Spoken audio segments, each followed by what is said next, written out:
నమస్తే, welcome to our channel. నేను మీ సిరి.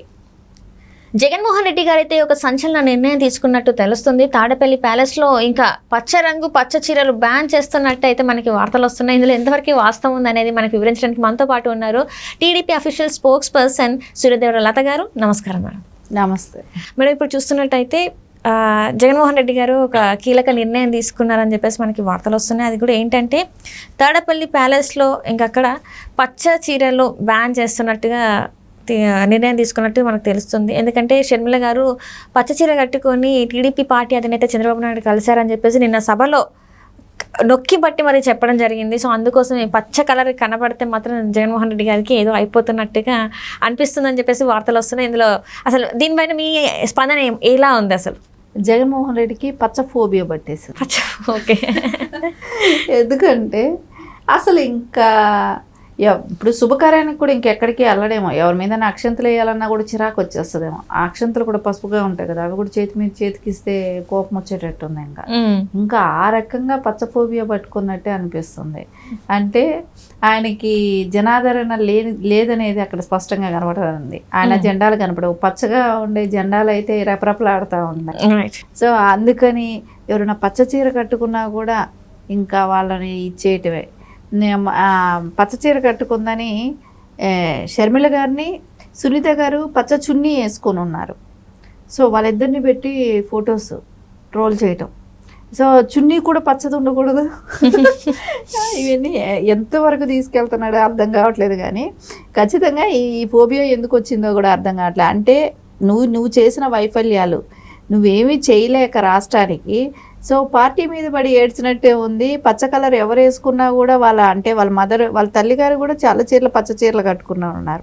ఎందుకు భారతీ గారు కట్టుకొని ఉన్నారుగా చాలాసార్లు. అప్పుడు ఎందుకు ఊరుకున్నాడో తెలియట్లేదు. సరే, భారతీ గారిని కూడా అందరి ముందు వచ్చి చెప్పాల్సింది, స్టేజ్ మీద ఎక్కి పులివెందుల సభలోనే ఆవిడ కూడా పచ్చ చీర కట్టుకుందని చెప్పాల్సిందే. మొన్న షర్మిల గారు అంటున్నారు కదా, సరే దాని ఏదైతే సాక్షి మీడియాది పైన స్కోర్లింగ్ వెళ్ళేటప్పుడు అక్కడ పసుపు కలర్ ఉండేది, అది రాజశేఖర్ రెడ్డి శుభానికి సూచకం కాబట్టి అది పసుపు కలర్ ఉంచండి అని అన్నారు. ఒక తెలుగుదేశంకి ఏమైనా వర్తిస్తుందా? మిగతా అందరికీ అది శుభానికి సూచకం కాబట్టి పసుపు అనేది మనం ఉంచుకుందాం, తీసేయకండి అని కూడా చెప్పారంట. సో అలాంటి ఆయన అంటే రాజశేఖర్ రెడ్డి ఒప్పుకొని పసుపు రంగుకి ఆయన ఏ రోజు అడ్డు చెప్పలేదు. కానీ ఎందుకు జగన్మోహన్ రెడ్డి పసుపు కలర్ చూడంగానే భయపడుతున్నాడు, ఎల్లో అంటే భయపడిపోతున్నాడు. ఇంకా ఎందుకు ఆయన కంటికి ఎల్లో కలర్ కనబడితే ఇంకా వేరే దారుణాలు కూడా జరిగిపోయేటట్టు అనిపిస్తున్నాయి ఇప్పుడు. ఎందుకంటే జగన్మోహన్ రెడ్డికి చేసిన వైఫల్యాలని ఎత్తి చూపుతున్న పార్టీలను చూస్తే అంత అక్కస్సు కనపడుతుంది. సో ఆయన ఇప్పుడు ప్రజల్లో కూడా తెలుగుదేశం అనగానే పసుపు రంగే కాదనట్లేదు, ఖచ్చితంగా పసుపు రంగుకే ఉంటుంది. సో అది వైఫల్యాలు వచ్చినప్పుడు తెలుగుదేశం నిలదీసింది అనుకోండి, ఆయన కళ్ళకి పచ్చ కలరే కనపడుతుంది, ఆ పసుపు రంగే కనపడుతుంది, ఇంకా వేరే రంగు కనపడటం లేదు. అంటే తెలుగుదేశం అంటేనే పసుపు అనేటట్టు తయారైపోయాడు. ఇంకా ఆయన ఇంట్లో కూరలలో కానీ ఇంకా ఎక్కడా కూడా పసుపు వాడడేమో, హిందువుల పెళ్ళికి కూడా వెళ్ళడేమో కూడా ఇంకా మీదట. ఎందుకంటే మీరు పసుపు వేసి తలంబ్రాలు వాడతారు, అవి నా చేతిలో ఇస్తే నేను దీవించలేను అని ఆయన పిలవపోవటం బెటరు. ఎందుకంటే ఆయన ముట్టుకోకుండా దాన్ని ఉంటాడు కాబట్టి, పసుపు అంటేనే విరక్తి కాబట్టి ఖచ్చితంగా ఆయన పిలవకుండా ఉంటే వీళ్ళకి ఉత్తమం, ఎవరిని పిలిచే వాళ్ళకి. సో అంత విరక్తి ఎందుకు వచ్చిందో, పసుపు అంటే భయపడుతున్నాడు అంటేనే ఆ ఫోబియా ఏంటో అర్థం కావట్లేదు. ఏదేమైనా కూడా ఆయన అవినాష్ రెడ్డిని వెనకేసుకురావటానికి చేసిన ప్రయత్నమే ఇది. షర్మిల గారిని ఏదో ఒకటి మాట్లాడాలి, సునీత గారిని కూడా ఏదో ఒకటి మాట్లాడాలి.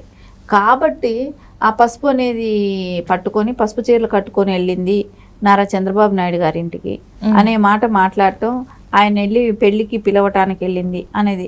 సో పత్రిక ఇవ్వటానికి అపోజిషన్ లీడర్కి ఇవ్వకూడదు అనేది లేదు కదా, ఇస్తారు కదా.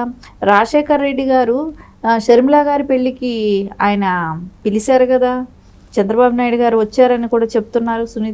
షర్మిల గారు చెప్పారు కదా, ఆ రోజే చెప్పారు.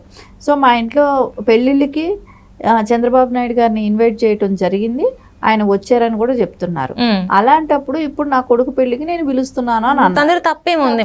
అండ్ ఇంకా రాజశేఖర రెడ్డి గారు బతుకున్నప్పుడు కూడా వీళ్ళు రాజకీయంగా మాట్లాడుకునే వాళ్ళే తప్ప ఫ్రెండ్స్, మంచి ఫ్రెండ్స్ అని కూడా ఉండేది. వాళ్ళిద్దరు కలిసి నార్మల్గా మాట్లాడుకునే వాళ్ళు, వ్యక్తిగత విషయాలు కూడా మాట్లాడుకునే వాళ్ళు. పార్టీయే, వ్యక్తిగతం అని కూడా మనకి చాలా మంది చెప్పడం జరిగింది. కానీ జగన్మోహన్ రెడ్డి గారు ఎందుకు ఇంత కసితోని ఇంతగానో ఇట్లా చంద్రబాబు నాయుడు అంటే ఎందుకు పడట్లేదు అసలు ఏం లేదు.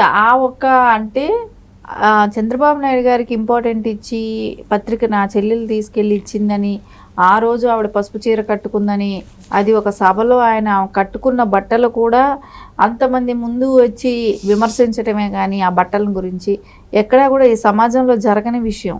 ఎందుకంటే చెల్లెలు కట్టుకున్న బట్టలను కూడా విమర్శించే అన్నాన్ని ఎక్కడా చూడను కూడా లేదు. ఇట్లాంటి దుర్మార్గులు అనే అనాలి. ఎందుకంటే ఖచ్చితంగా అట్లాంటి సభల్లో బట్టల గురించి వివరించి మాట్లాడటం అనేది చాలా పెద్ద తప్పు. ఎవరైనా సరే మహిళలకి అది సభ్యతగా అనిపించదు.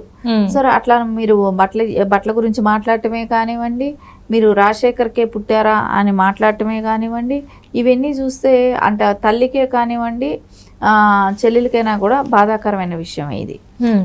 అలాంటి మాటలు మాట్లాడటం అంటే ఆయన వారసులు కారు మీరు అనే మాట్లాడటం అంటే ఎవరి పిల్లలు వాళ్ళు ఇంకా అది ఒక పులివెందల వేదికలో పెట్టుకొని అట్లా వేదిక మీద అలా మాట్లాడటం అనేది ఖచ్చితంగా ఎవరు కూడా సహించేది కాదు. అక్కడ ఓన్లీ అవినాష్ రెడ్డిని వెనకేసుకురావటానికి చేసే ప్రయత్నంలో ఇవన్నీ కూడా మాట్లాడాడు. సరే మక్కి టు మక్కి అని మొత్తం ఇటు చూసి ఇటు మాట్లాడటం, ఇటు చూసి ఇటు మాట్లాడటం లాగానే చేశాడు. మొత్తం స్క్రిప్ట్, ఆ స్క్రిప్ట్ ఎవడు రాస్తున్నాడో కానీ మొత్తానికైతే ఆ స్క్రిప్ట్లో రాసింది అన్నీ ఆయనకి రివర్స్ అవుతున్నాయి. ఎక్కడ ఆయన మాట్లాడే మాటని సమర్థించేటట్టే లేవు. సో అదేమంటే అవినాష్ రెడ్డి చిన్న పిల్లాడంట.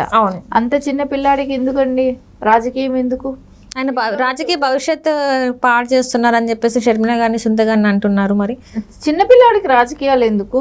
అంత అవగాహన లేని చిన్నపిల్లాడిని రాజకీయాలకు ఎందుకు తీసుకురావాలి? ఆ రాష్ట్ర భవిష్యత్తు ఇంపార్టెంట్. అట్లాంటి చిన్న వాళ్ళని తీసుకొచ్చి రాజకీయాలకు పెట్టాల్సిన అవసరం లేదు కదా.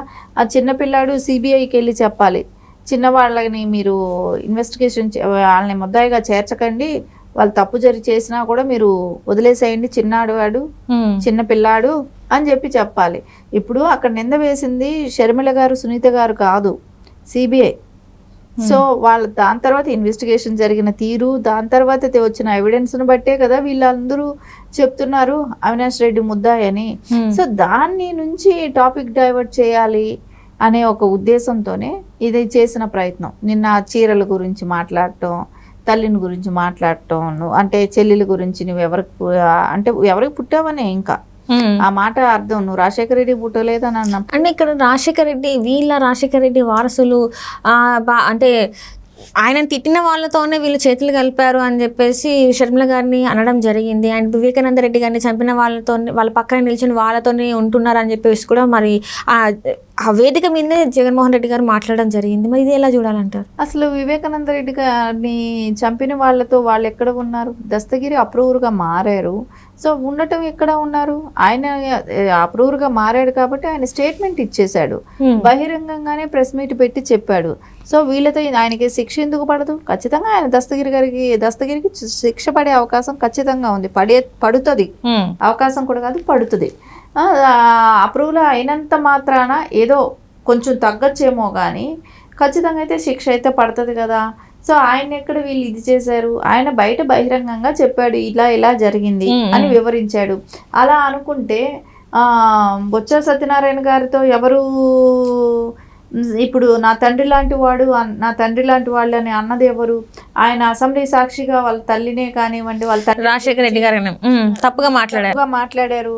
అలాంటి వాళ్ళని గురించి నువ్వు ఈ రోజు వాళ్ళు తండ్రులు అయ్యారు, రోజాను రజని వాళ్ళు చెల్లెళ్ళు అయ్యారు, వీళ్ళు సొంత చెల్లెళ్ళేమో పరాయి వాళ్ళు అయ్యారు, అనాథలు అయ్యారు, వాళ్ళేమో సొంత చెల్లెళ్ళు అయ్యారు, వాళ్ళతో రాఖీలు కట్టించుకోవటం, సరే వాళ్ళతోనే సొంత చెల్లెళ్ళని మాట్లాడించటం, ఇవన్నీ కూడా చూస్తున్నాం కదా.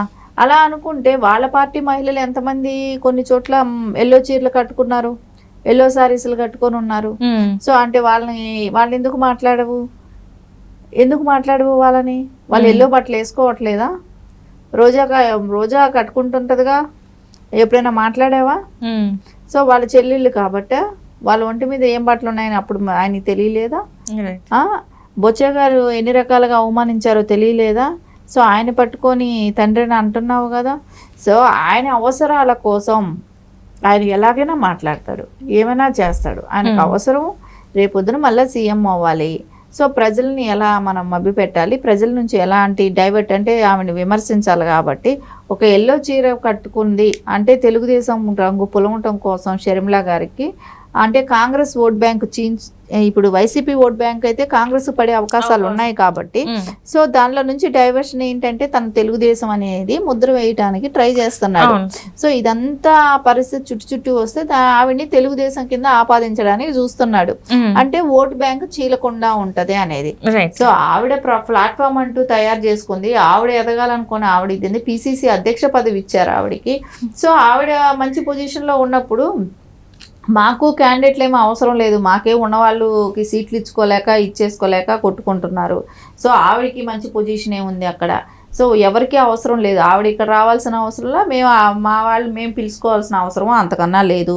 ఏదో గెస్ట్ గా వచ్చింది, బాబు గారిని ఇన్వైట్ చేయడానికి వచ్చారు, ఎవరైనా ఆహ్వానిస్తారు కాబట్టి ఖచ్చితంగా ఆహ్వానం ఇచ్చడానికి వచ్చినప్పుడు ఆవిడకి ఇచ్చిన రెస్పెక్ట్ అయితే ఇస్తారు. ఆవిడ అంటే ఆ రోజు మాట్లాడుకున్నట్టువే కానీ బాబు గారు వాళ్ళ ఫాదర్ గురించి అవి మాట్లాడారనేది చెప్పుకున్నారు.